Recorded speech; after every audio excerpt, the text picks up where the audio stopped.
Morning, Mick. Could have done. Right. Morning, can you hear me? Yes, Yes, Mick, thank you. Oh, good, yeah. Oh, Hello, everyone. Hope you're all well. Yes, Yep. thank you. Yeah, thank you. Yeah. Hi, Mick. It's Paul Stevens here. We've got a few questions that have been Well, a few questions that have been sent in to you. So if I ask them on behalf, because I know can some you people keep that might dog quiet, please? So we've just been talking about Saturday's game, and the first question is from Terry Coles, and he asks, Wickham appeared to delay their entry to the pitch for the second half. Do you think this was an act of gamemanship? And what was the best example of gamemanship you can recall in games you've been involved in? I think it was part of their plan, you know. It's their antics, it's the way they play, it's the way they do it. They try and unsettle you, they try and upset you. I mean, you obviously watch the game and they're trying to run the clock down in the first half, you know. It's bizarre. Then when we start doing what we do in terms of slowing the game down, managing the game, then all you get is abuse from their bench and their dignitaries and that, you know. So it's crazy, really. I mean, it's bizarre how they want to do that. Yeah, but I think it was definitely on purpose. Yes, I'm certain it was. Yeah, and it peed us off a little bit, to be honest with you. You know, we're standing around, we're ready to go, and I mean, I personally think we should have all got booked. You know. Yeah. Yeah. Well, it would have been the first that one. Get 11, get booked. Then the manager off. Well, some of the gamemanships we had, obviously, I played for Wimbledon for a while and that, you know, and probably they're all true, you know, with Vinny and stuff and all that, you know. It was probably actually in the tunnel before the game started, you know, and that was, you know, you used to have a bit of verbal in the tunnel with the opposition where you used to walk out together, and obviously we will do soon when the crowds come back. And there's a bit of verbal between the two teams, and you know, I've heard Vinny go to war on people and all that in the tunnel and upsetting them and stuff like that. So probably Vin when he was at his peak, you know, when he was at his peak and most violent. Probably that was the best gamemanship I saw before the game even kicked off. Thanks for that. A question from John Crooks is, you've had a number of spells in a number of different roles with the club. What is it that keeps pulling you back to Kenilworth Road, Mick? Well, I have a passion for the football club, and I was out with a couple of friends of mine yesterday. We had a bit of lunch, and we got chatting about not the football club. Obviously, it came into conversation, but Luton as a whole, you know. And for me, the people of Luton have been brilliant to me, and that's all I can say. You know, the people of Luton, the fans, obviously, they've been great to me, and I have a. Listen, my first team, Sunderland, and it will always will be. I'm a Sunderland fan, but Luton runs at a very, very close second. You know, I love the passion. I love playing for the club. It was my favourite team I played for, and I played for 9-10 clubs.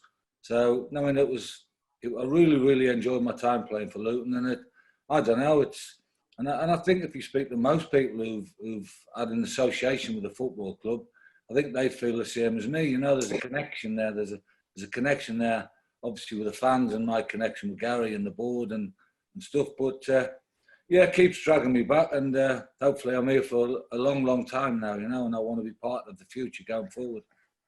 Good. Thank you. Thank you. Next question was from Paul Stevens. He is on the call, but I know he's got problems with his mic. He asks, what was your experience of playing for England like? Who else was in the squad at the time? And do you think you would have gained more caps if you were playing for a more fashionable club? Well, it was the pinnacle of my career, you know, and that's why you play football, to play as highest level you can, and to play for England, it was massive for me and my family.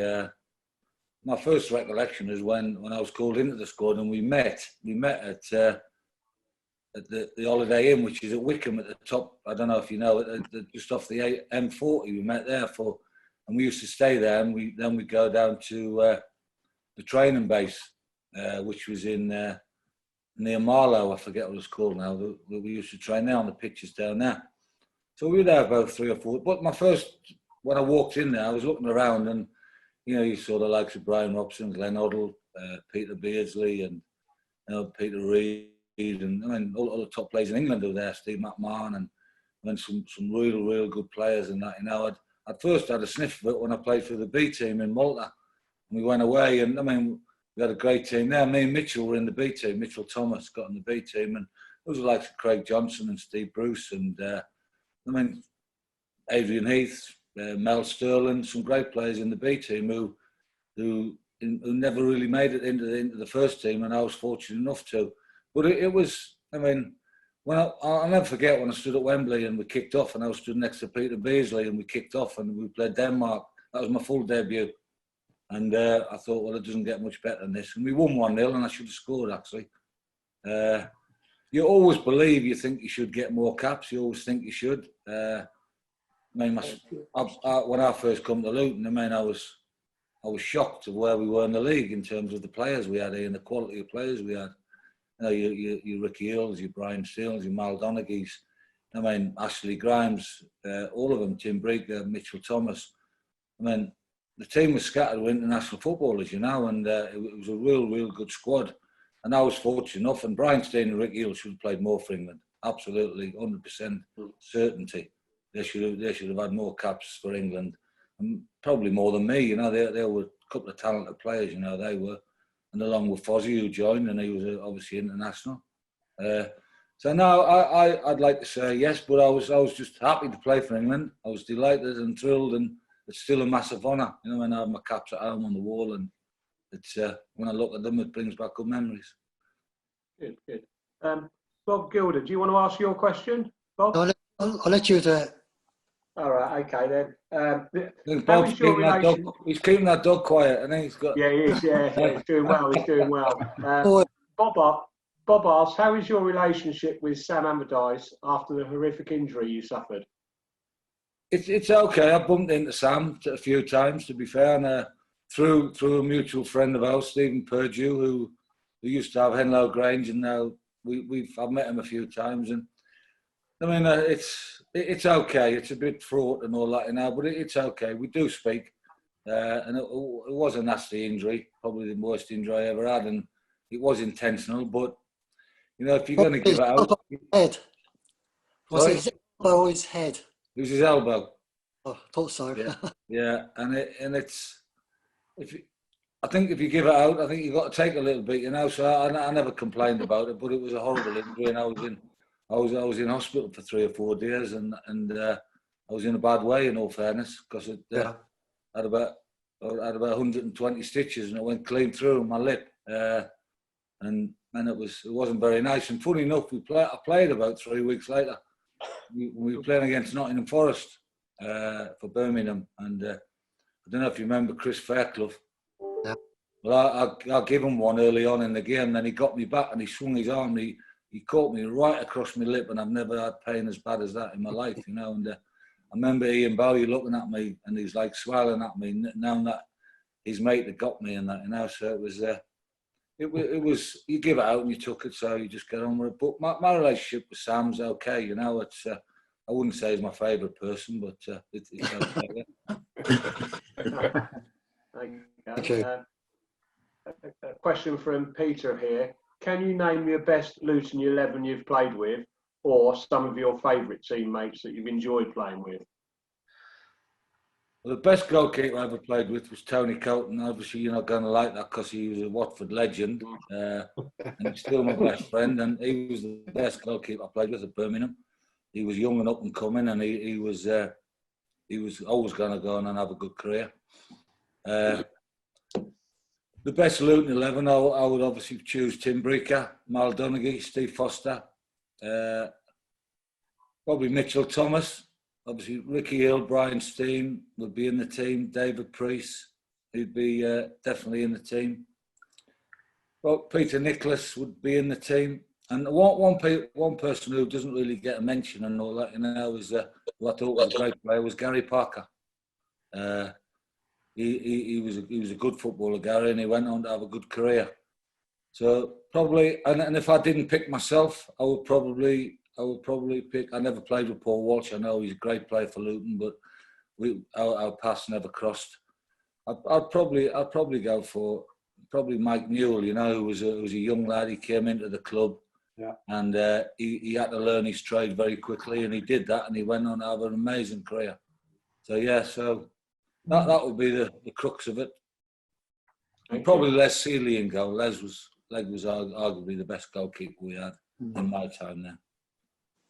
But some of you will probably prefer Andy Dibble, or Jake was at the club when I was there, but he was just leaving when I arrived in the coming weeks. But Les was a good goalkeeper and a good man, you know, and God bless him.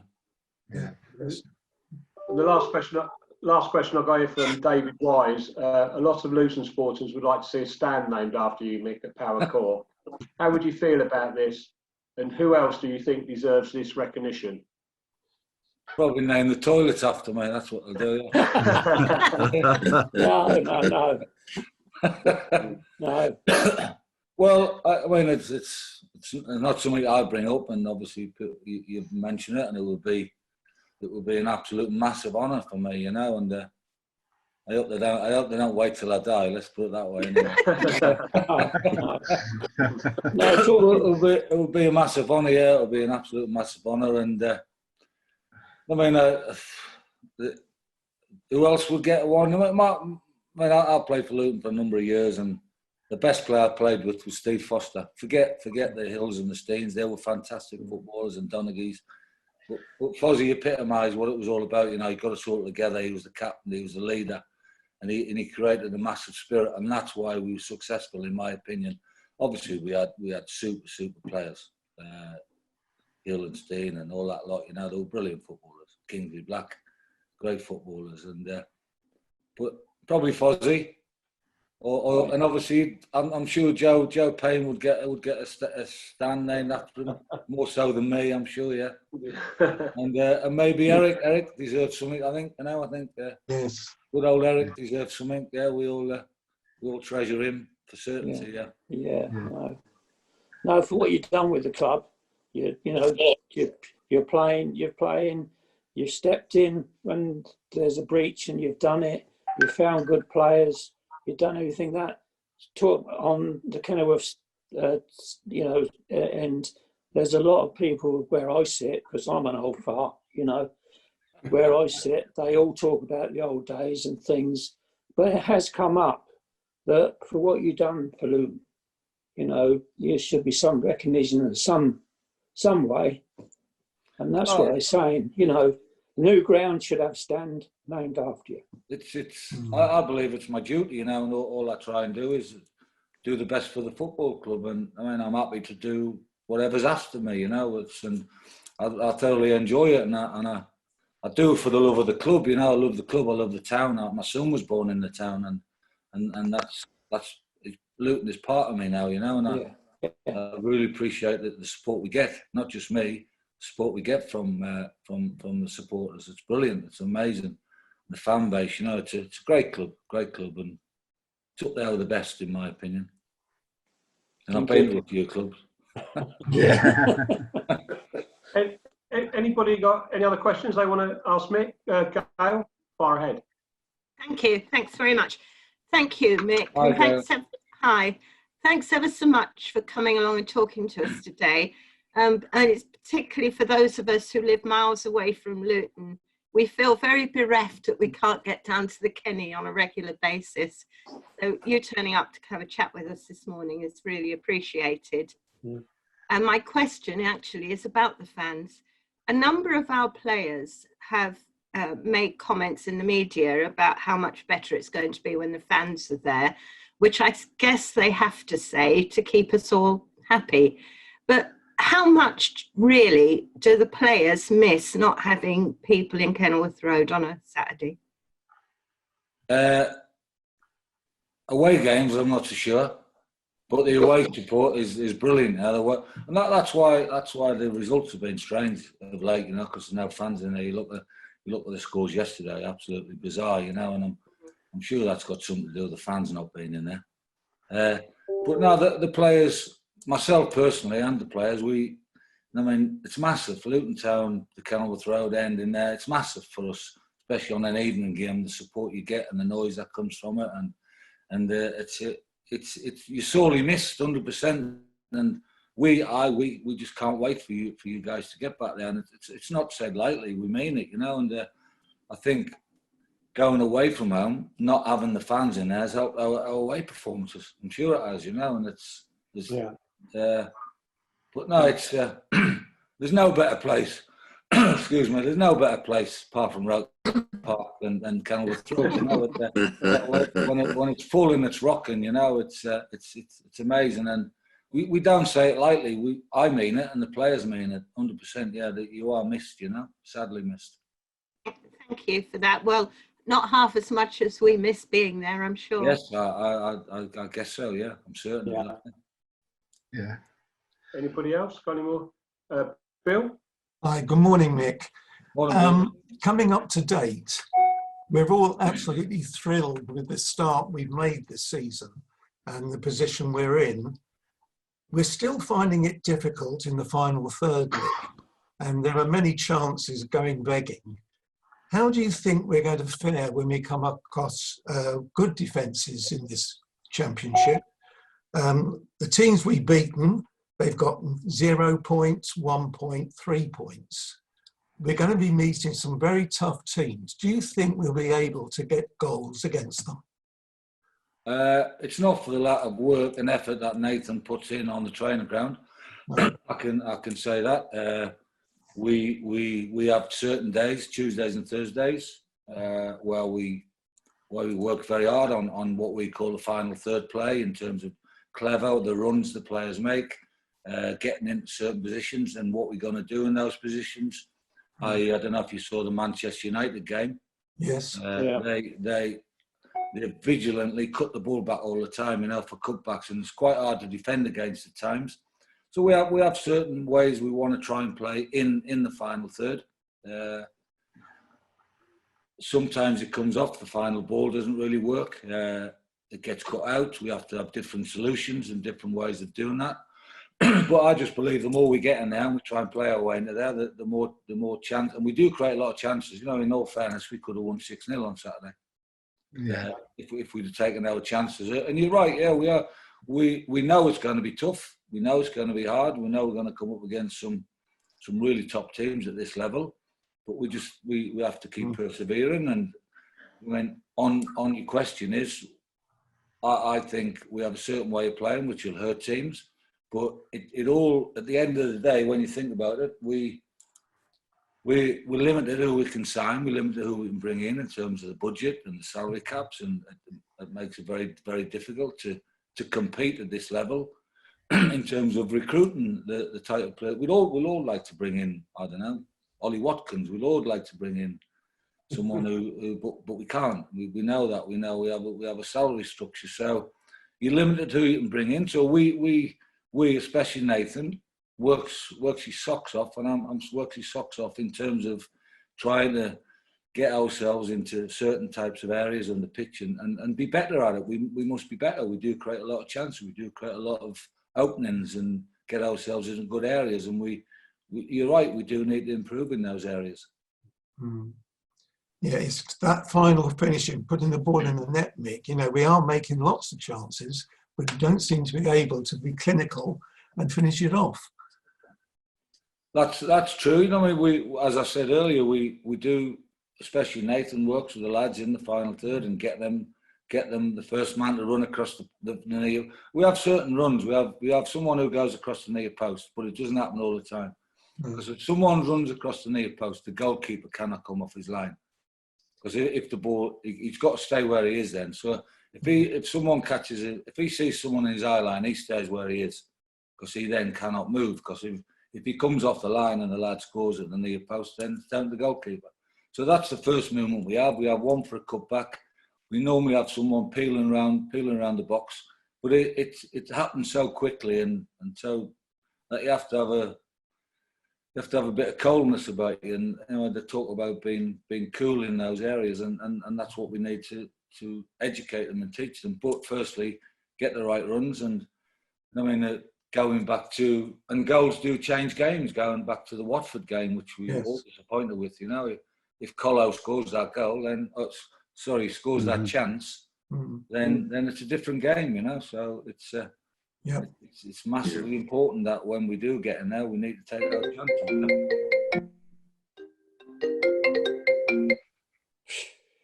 know? It's not me. Not No, me. it's this one. Thanks, Mick, for that. Thanks, mate. No, any time.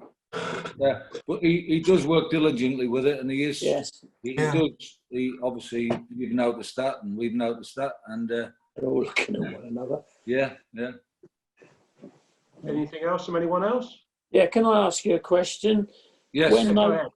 When Nathan came back, what was your, how can I say, was you pleased to see him back?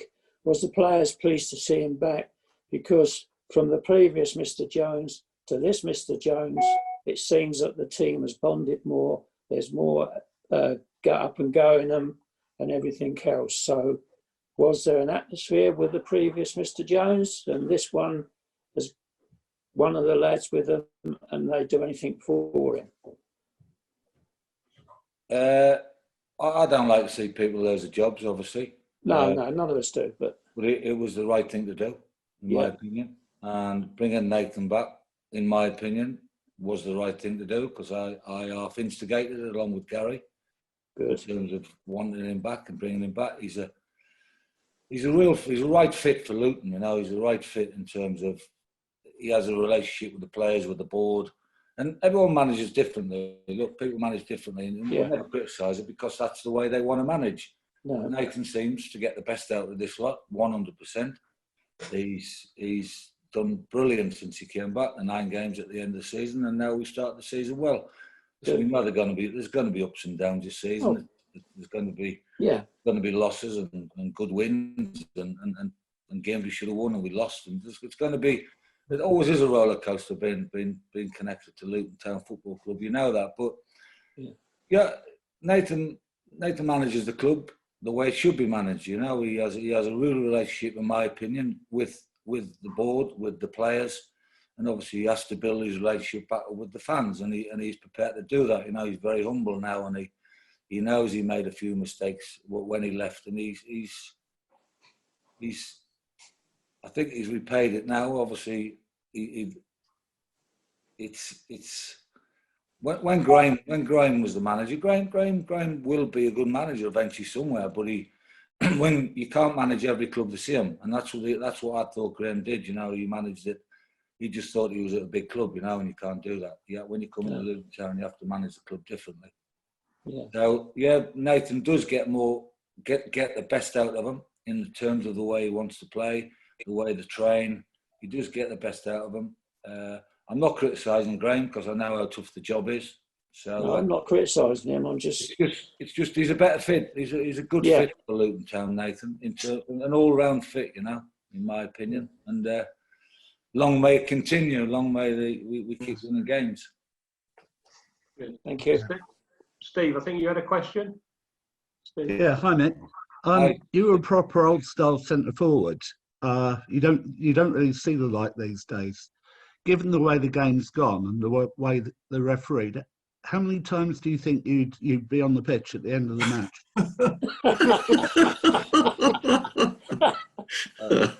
Wouldn't get out of the tunnel, to be honest with you. But no, I think a lot of people have asked me this question, and I mean, it's the old Graham Souness one, isn't it? And they said, could you play in there? Could you play in today's game? And he said, his retort was, well, could you play in our day? And I don't think half of the players could play in our day. But to answer your question, you just have to change. Mm. You have to change. My style was quite aggressive, but I thought I was technically okay. So I mean, technically I'd be fine, I'm sure.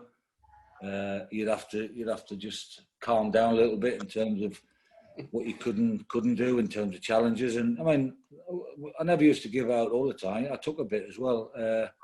They used to get free hit as well, the centre halves, for the first 5-10 minutes, as we did. And you always got away with the first one.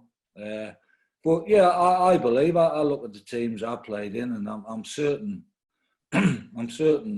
absolutely certain we could easily adapt to today's football. It's when I watch the Premier League, it's not really a nice watch, you know. The physicality's been taken out of it. And it's when we were kids and you were kids and you were playing football, you were taught to stay on your feet.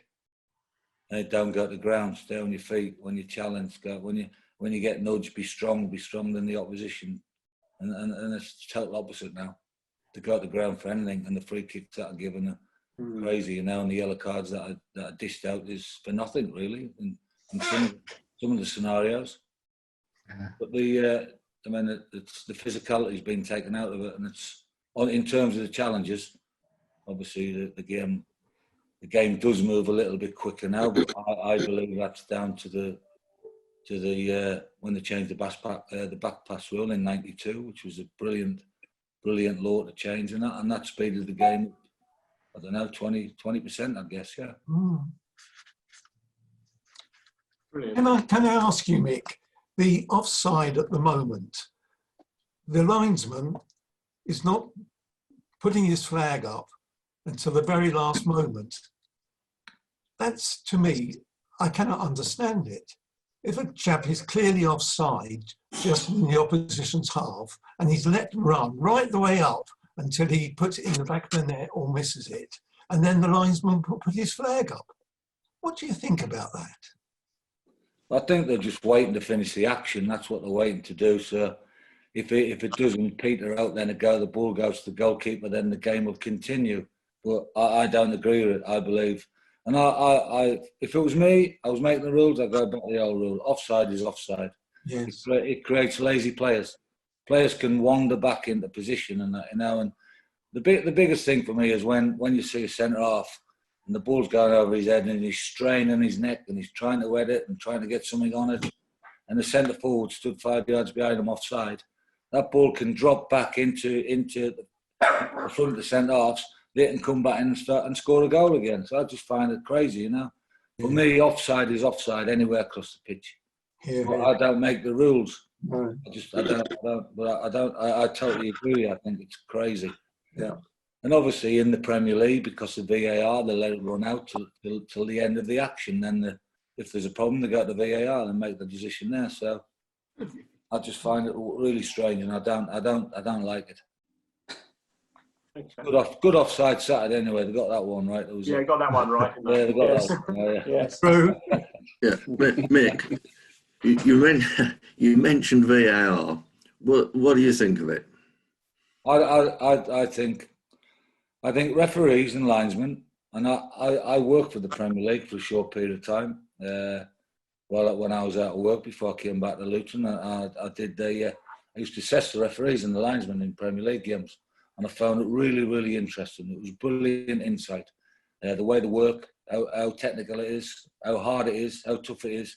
Now those guys have worked all the way to get to the top, and it's been their decisions have been taken away from them. They should be just left on field, you know, in my opinion. And the game's better. It's more, I don't know. I know there's a lot of money involved in this and that, you know, but I just it takes away from the game for me. The referee should be managing the game himself with his linesmen, you know, not some computer. I don't agree with it, but it's here to stay now, I guess, because of the enormity of the games, the enormity of the money that's involved in that, you know. I mean, from a supporter's view, if you're in the ground, it totally destroys it. Yeah, because you can't see what's, you know, if you can't see what's going on. Yeah. Because I mean, on the television you get a replay, but if you're in the stadium, the screens all go blank. You just have no idea what their thing's about, and you sit there for 3 or 4 minutes waiting for something to happen. And no, it takes away. It just destroys the game as an entertainment. So you just hope it doesn't come down right the way through the leagues. Well, I hope not, and I totally agree with you. I totally agree. You may not have been in a few games, not a lot, but it is a bit of a flattener to say the least. Do you find, Mick, that goal line technology is okay though? I think for goals, yeah, I'd say the goal line technology. I would use that. Yeah, the importance of that. I mean, I think last season, was it Villa, Sheffield United? Villa would have got relegated, wouldn't they, if the goal line technology they'd used it, and they've even used it, you know, and that was a goal, but I don't know why. But no, I think the goal line technology, especially when you get to, I mean, the Premiership level and you get the Cup finals and World Cup finals and semi-finals, I think that's a goal's a goal, you know, and I think I would definitely keep it in for that. Gail, I think you had a question. No, actually, Peter asked it. I had the same question Okay, all right. about the VAR, but I do have a different one if we want to change tack. Yeah, Go on, then. Go on, change tack. Mick, you talked fairly fondly about the Kenny and the fans and the atmosphere. Do you think we'll manage to recreate it when we get our new stadium? That's a good question, that, because it'll take some recreating, to be fair. You'll never see another ground like that, Kenilworth Road, which is brilliant to play in, brilliant to be around, you know. It's got so many memories for me. But I'm sure the designers and Gary and 2020 will try and recreate this if they can, but it's going to be tough. It's going to be tough to create that kind of atmosphere in the old stand, and it's an unbelievable atmosphere to create. Yeah. But I don't know. I can't answer your question. But if it's full and it's a Tuesday night and we're winning, or it's close, there'll be loads of noise, I'm sure, yeah, and a great atmosphere. My view on, I'm going to give you my view now. My view is that we will, because the atmosphere is the people. It's not the building. Yeah, that's true, and that's what I said on the first question about the Luton people. You know, that they've been great to me. They've come to the stadium and they do create a massive atmosphere. Yeah, I hope you're right, and you probably are right. So I hope I'm right as well, for your sake and the team's sake. Well, just let's hope it's get the stadium ASAP. Yeah. Anything from anyone else? No. Yeah, I'll ask a question, Mick. Go on, Roger. Like a few of the supporters on here, we've all been watching Luton since the 1950s, and we've taken relegations and miserable games. But the only game I've come away from where I've been really, really deflated was the semi-final in '85 against Everton. Oh, I thought that was a total travesty. we were robbed.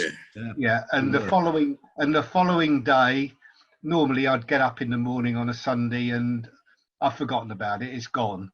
But that Sunday I was miserable. And you talk about kicking cats and things like that. You played in that game. You supposedly fouled a player in the last minute, which wasn't a foul. The replays show it, which gave Everton their equaliser. Was that the worst dressing room you've gone back into after a game, Mick? Did you feel it the same way as we supporters did? Yeah, it was. I mean, I came off an injured time. I'd done something with the ankle, so I never finished the game. Yeah, it was tough to take, and still, I mean, we still talk about it now. The lads, when we get together, when I see Fozzie and stuff, and Hilly and Brian, we still talk about it now. And I mean, I didn't have the greatest of games, but we were by far the best team that day overall. But that's what good teams do to you. You know, they keep going till the end, and they keep going to the end, and they got a fortunate free kick. And I mean, Les should have saved it, in all fairness, in my opinion. The free kick, but that's what good teams do to you. They keep going, they keep battling away, even when they're not playing particularly well. And I remember we got in the dressing room, and Ray said to, I think it was Ray. Was Ray the manager then? Yeah. No, it's David Pleat then. Pleat, oh yeah, sorry. I'm thinking further on when we lost the other semi-final as well to Wimbledon. Sorry, yeah. So we got in the dressing room, and it was, you can imagine what it was like. You can totally imagine what it was like. It was a terrible, terrible day, and we haven't got over it yet. I haven't got over that. I'd never played in an FA Cup final, and it was one of my ambitions to play in an FA Cup final. And we lost 2 at Luton. And the following one, when we lost to Wimbledon, we didn't play particularly well second half, especially in 1-0 up at half time, and we got on there, and Ray was the manager then. Ray was, because I was thinking there, Ray was the manager then. He said, "Lads, you're a good team. Come on, you're a good team." And we had one game left, and that was the League Cup final. And we lost the Simod Cup, we lost the FA Cup semi-final, and he said, "You're too good not to win a trophy and all that." And fair play to him. I think it was that speech that got us over the line. In all fairness, giving us that belief that it's like when you think back to the Everton game, it's like Liverpool. Yesterday you just don't get handed things in football. You got to work for it, and it looks like there's a bit of complacency there. I don't know, but if you take your foot off the gas, then you get beat. And I don't think we took our foot off the gas, but the good teams keep going, But yeah, it was devastating. Still hurts now, all those years ago. Still hurts now.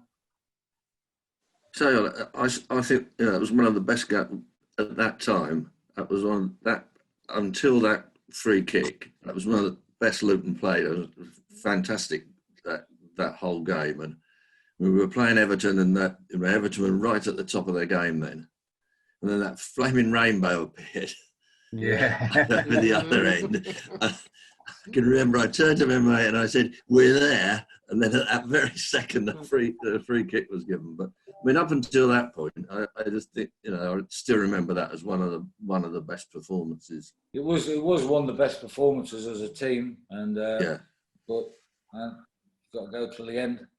And they did it again the following year in the quarter final. I don't know if you remember. Yeah. 2-0 at Kenilworth Road, and they got back to 2 each, and we had to go back to Everton, and we lost 1-0. Gary Lineker scored. So they were a bit of a bogey team at the time, Everton, and there was a massive rivalry there. We used to all kick off against Everton when we in those days when we played them. Yeah. Anything for anybody else? Yeah, I remember just talking about Everton. I remember when we played Everton had won the title, and we were the last game of the season at Goodison Park. And I like my sport, and I like my football, and I went downstairs, I got my tracksuit on and come back up and watched them run around the pitch with a trophy. Sat in our dugout and watched them. And they come round to me, and Peter Reid, who I'm good friends with now, and he's a good lad. He's turned to me. I'm going to swear now, so I apologise if I swear. Turned around to me, and he looked at me, and he pointed at me, and he pointed the trophy at me. He said, "You'll never win fucking one of these," he said. And I said, "Yeah, you're probably right, yeah." I only went out to watch him and congratulate them and that, because something to see, and he hammered me. I'll never forget that, yeah. You'll never win one of these, he said. I said, "Yeah, you're probably right, yeah." Steve, do you have a question? Yeah, slight disappointment, mate. The lack of youth players that are coming through. I mean, the current team, we've got no one come through the youth team. I know we got a couple of lads on the verge of the squad, but over these years, there's only really JJ that's come through the youth. Why do you think that is? Yeah, I agree with that. And I mean, we did sell a few younger players over the last 2 or 3 years. McJanet went to Stoke. Freddie Hines went to Bristol City along with Tariq Backinson, who's now in the team at Bristol City. And JJ was basically the only one who stayed. We knew his potential, and that's why we hung on to JJ and persuaded him to stay. JJ was the only one who had a different agent to all those players who left, and the agent saw sense that was the right thing to do. And we believe we got the right amount of money for him. But yeah, you're right. But we are continually, I honestly tell you, we are continually, and we always looking for the up and coming youngsters. I don't get involved with the recruitment of the younger players, the kids who the coach from 8, 9, 10, 11 coming into the football club. But I have a say when they, as we all do, we all have a say when they come to they've done their apprenticeship, YTS, whatever you want to call it, and it's the they get pro. So we all have a decision on who does get a pro contract. We have a set amount of salary that we pay them. We don't, and no one gets more than anyone, whatever level you're at. So everyone's on the same field. But it is getting tougher. It is getting tougher. We're in an environment where we're competing with Tottenham, Arsenal, all the London clubs, Chelsea, who seem to have a conveyor belt of young players, and it is getting tougher to recruit them at a younger age. But we keep trying, we keep working with them, and Adrian Forbes has come in now, and he's doing a great job in terms of the coaching. So hopefully we might see bear some fruit in the coming years. But I can honestly reiterate to you that we are trying, and we are really looking at the youth level, and it's a big thing for me, and especially for Gary and the club to promote our young players. And if they're ready, they'll get a chance. But as you said, at the moment, there's one or two who are on the fringe of training with the first team, but they're not quite ready yet. They're not quite there yet. So they'll probably go out and loan to hopefully to National League teams or lower league teams and get that experience. Thanks, Mick. Gail? I'd like to make an observation on that. As the guys on here know, Mick, my daughter's a school teacher and still comes to Luton with me, you know. And her school was, when they still have them, a specialist sports school. And it's Watford, and they've got a number of kids who are on Watford's books. I think she's got a couple that are on Luton's, actually. But a couple of years ago, she had a very talented goalkeeper, and he was at the time 13, 14 years old, and he was on Watford's books, and he got poached by Man City, and they moved the whole of his family up to Manchester, arranged a job for Dad, sent the goalkeeping lad to a prestigious private school in Manchester that they pay for. I mean, that's huge money, and they're doing it for 10 or 12 kids who may or may not even make it at the end of the day. So I can see why, you know, we struggle to keep the best of the kids. Yeah, and I mean, and you look at the two kids at Norwich. I mean, Max Aarons and Jamal Lewis, who's now gone to Newcastle. You know, they were with us when we were in the National League, and they just went. You know, one went, and we couldn't keep them. We have a deal with Norwich with one of them. So if he does move on, then we get rewarded, as you have with the other ones who left. You have sell-ons and stuff and add-ons when they move. So if they move or they play, excuse me, they play 10, 12 games, we get financially rewarded. But we'd rather have the players sometimes, you know. Yes. Because that's what we do, and that's what we like to do, promote our youngsters. Mick, are we likely to see any possible loans coming in the next 24 hours? Well, we can go till next weekend. Oh, can we? Oh, right. Because unless we bring in a foreign player, but we won't bring a foreign player. No. We don't like loans. No. As a club, as a group, we don't like loans because it's a waste of money. But sometimes it's a necessity. Like we needed a left back when Potsy got injured, broke his foot. Who's on his way back now, thankfully. We needed to bring that was a necessity because we didn't have a left back. Martin Craney was playing left back at the time, so we brought in Reece. So that was a bit of an emergency. But we don't. We'd rather buy a player, and that's what we do, and that's why we haven't really. We'd rather buy a player and develop them ourselves for us. Because what you do, and you know better than me. You bring in loan players and you develop them for their club, and they just go back to their club, and that, you know, and that's. And it costs a lot of money sometimes, you know, in terms of salaries. But we have a salary cap and we stick to it. So it's take money. You throw money down the drain, but obviously you get the player, but he's not your player. No. Anything else? Otherwise, we've got to finish on a good note. Come on, we can't finish. Yeah, on come on. Let's count positive. Finish on the injury list. Come on. No. All right. On the similar theme, then, Mick, the youngsters that have got themselves to the fringes of the first team Are there any of them that you think are going to be the next Ricky Hill-Bradstein or indeed Mick Harford? They're doing well. They're doing well. They're training hard. There's a young lad, Tyrell Newton, who's a number 10, attacking midfield player, who's only first year YTS. He's come in and caught the eye of myself and Nathan and one or two others. So he's come in and he's got a chance. Young Sam Beckwith, who's now a first year pro. He's about 6'3", centre midfield player, left footed as well. Excuse me. So he's done well. He's done well, and obviously you've got Josh Newville, who's got a bit of pace. Who will probably go out on loan in the coming weeks. So now those three have done really well, to be fair, yeah. But if I had to put my name to one of them, I'd probably go Sam Beckwith at the moment to get a chance in the first team. He played at Northampton left back. I don't know if you saw the game. Yeah.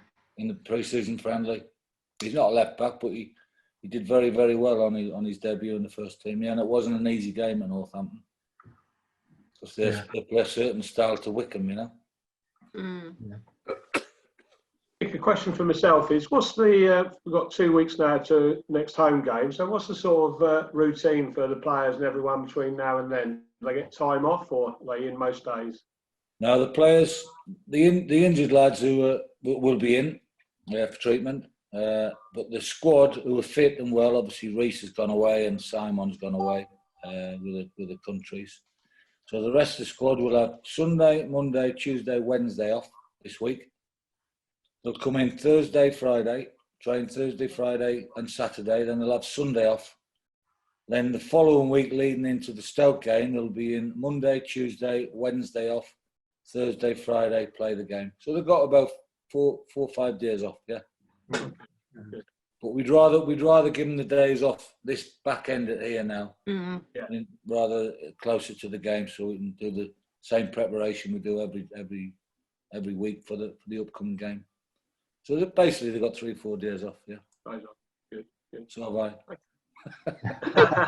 Enjoy. Is that why you're able to be with us? I'd have done it anyway, you know that. They are lovely lads. Yeah. I'd have done it anyway. Brilliant. Well, I'd like to just thank you, Mick, on behalf of everybody on the call, for joining us today. It's been nice.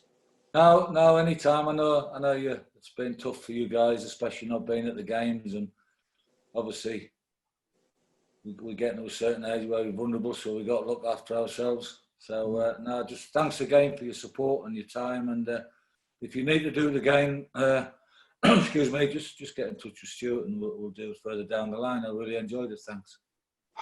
Thanks, Mick. Thank you. Is that it? Yes. Cheers, Mick. Thanks very much. Thanks, Mick. Thank Anytime. you. Good luck. Cheers, mate. Go Thank on, you. All the best. Thank you. all the best. All right. Cheers, then, Mick. Thank you.